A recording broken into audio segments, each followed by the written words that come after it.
Hello everyone. You're welcome to Ikok TV, and I'm your host Samuel Charat. And today's show, and that is called the Grow Your Farm program. I introduce to you the agricultural officer of Katakwi, and that is another Alan Stephen Ojakol. Thank you so much. You're welcome to the show.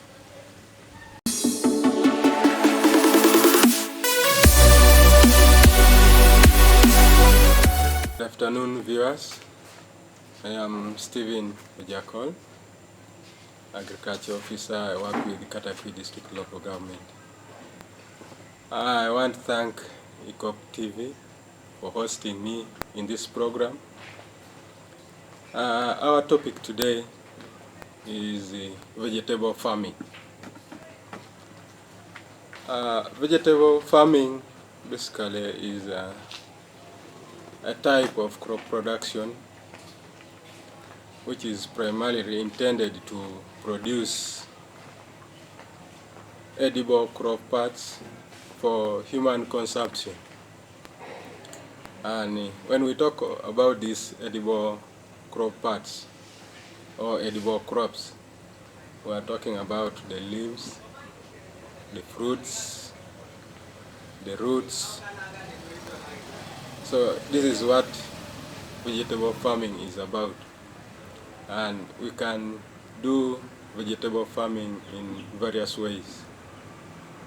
You can do it in your backyard, or something called a kitchen garden, or you can be doing it in a larger scale, more than doing in a kitchen garden for market purposes.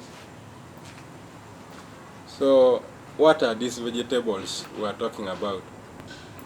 Vegetables are mainly the herbaceous plants. We know these plants have their kind of medicine which they have that help improve our human life. So that's why they are called the herbaceous plants, and they are majorly consumed in a raw form or even in they can be cooked. So, and they contain a lot of vitamins and minerals which are good for human health. We have various kinds of vegetables, and they can be categorized in many ways depending on that edible part we've talked about. If you are growing vegetables for leaves, we call them leaf vegetables, and this can be cabbage, those are leafy vegetables, spinach, or the amaranthus species. There are some vegetables also which are grown for fruits, and this can be pepper, tomatoes, cucumbers, or eggplants. And some vegetables, the edible parts are roots, and we call those ones root vegetables. And this can be carrots and sweet potatoes. And some parts are bulbs, and we call those ones bulb vegetables. And in this family we have the kinds of garlic and onions. And also we have some flower vegetables which produce edible flowers, for example the cauliflower. So those are the kind of categories of vegetables we have.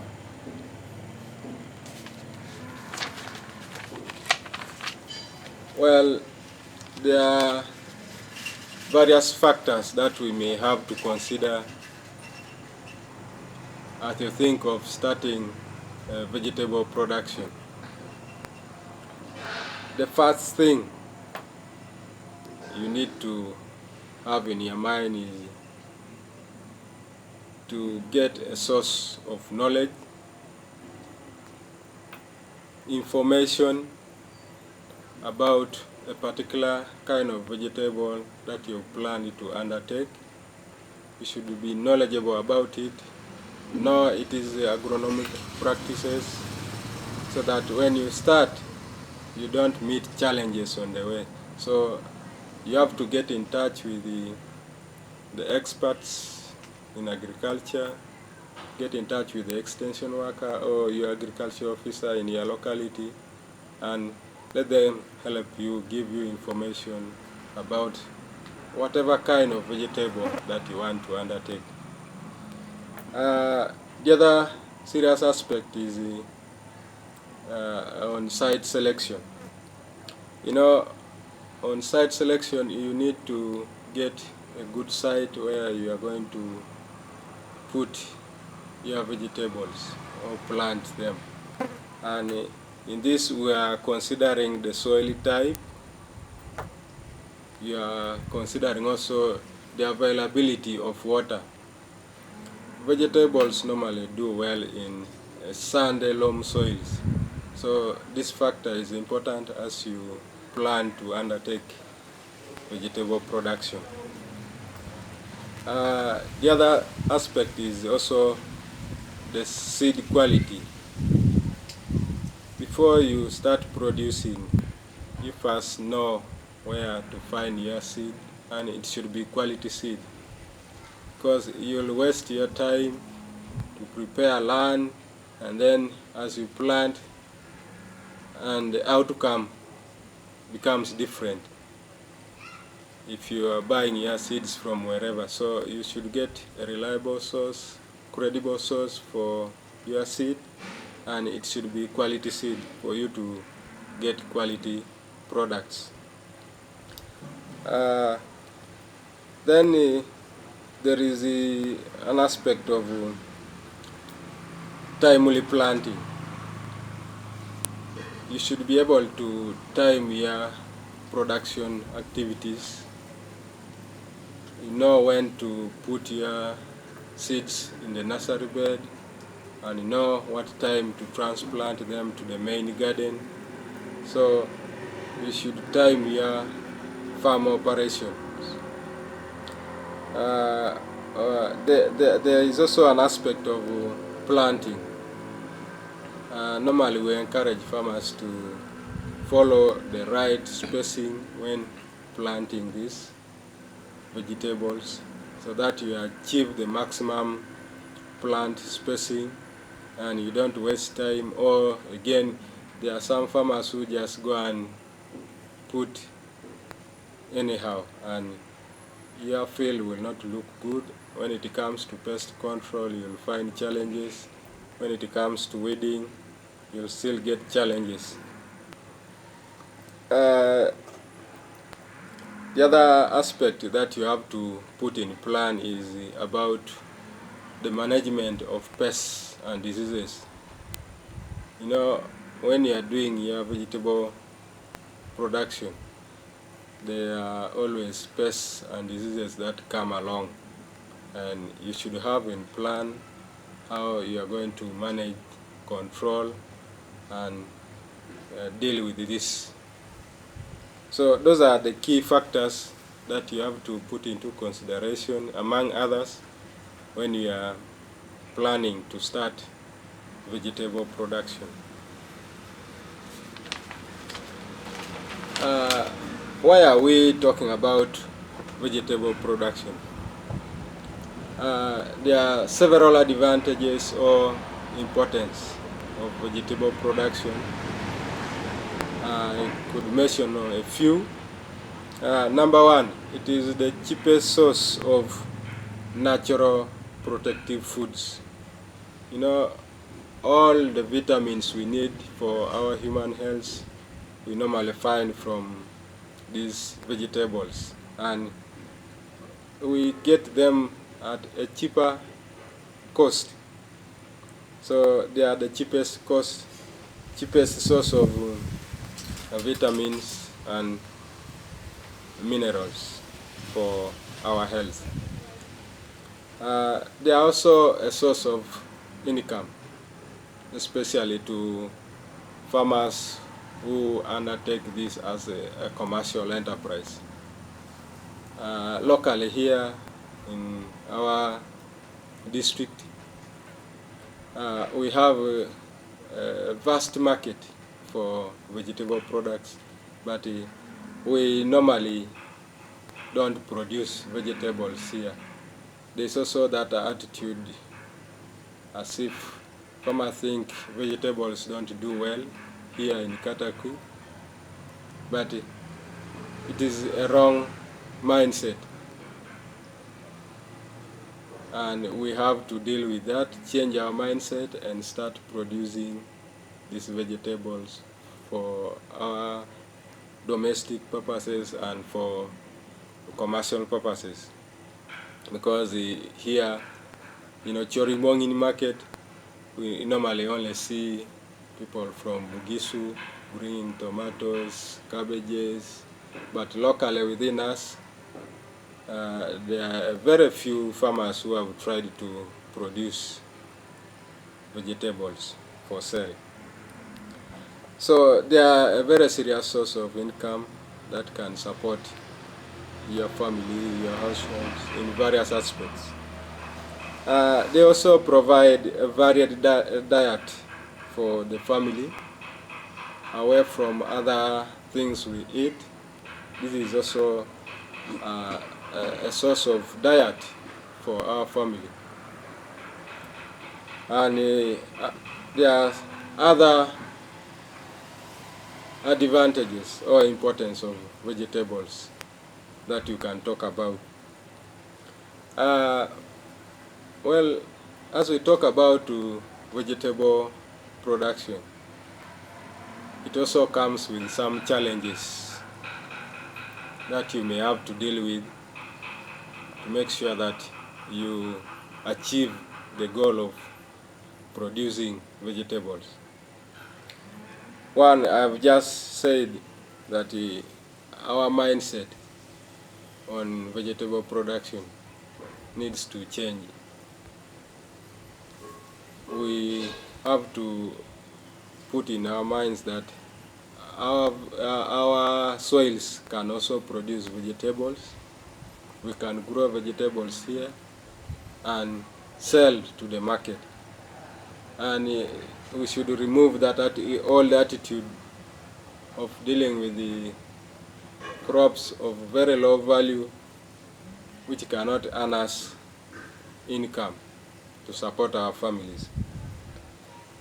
There is a challenge of pests and diseases.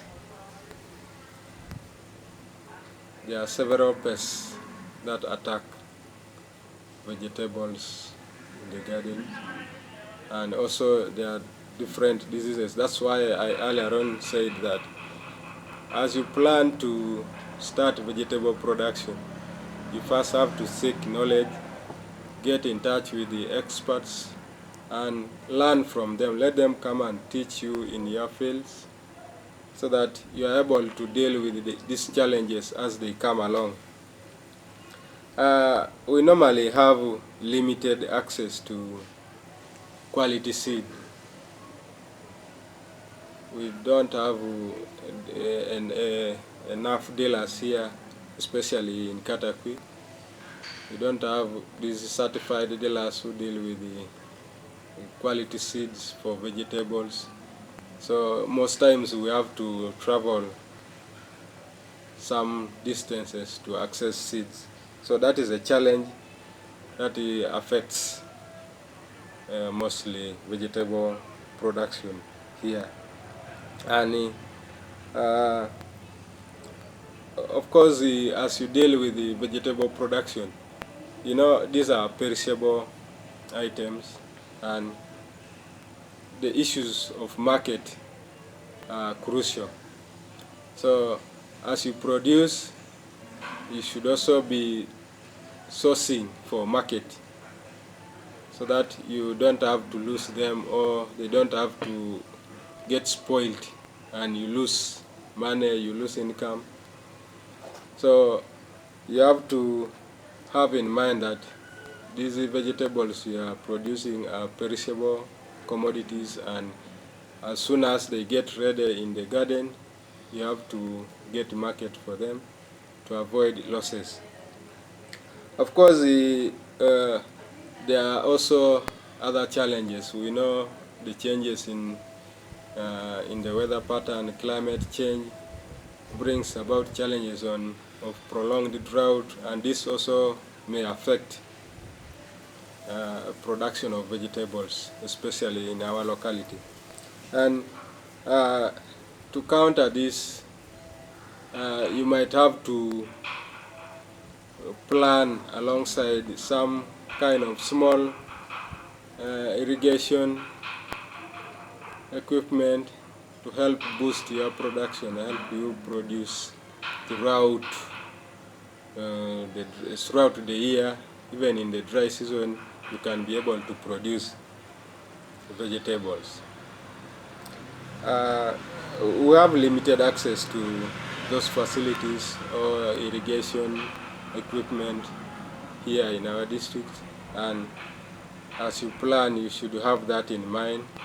You can do a simple kind of irrigation within your plot of land, and as long as you have water, you can do your simple kind of irrigation. And this can be possible if you get in touch with the experts I've talked about.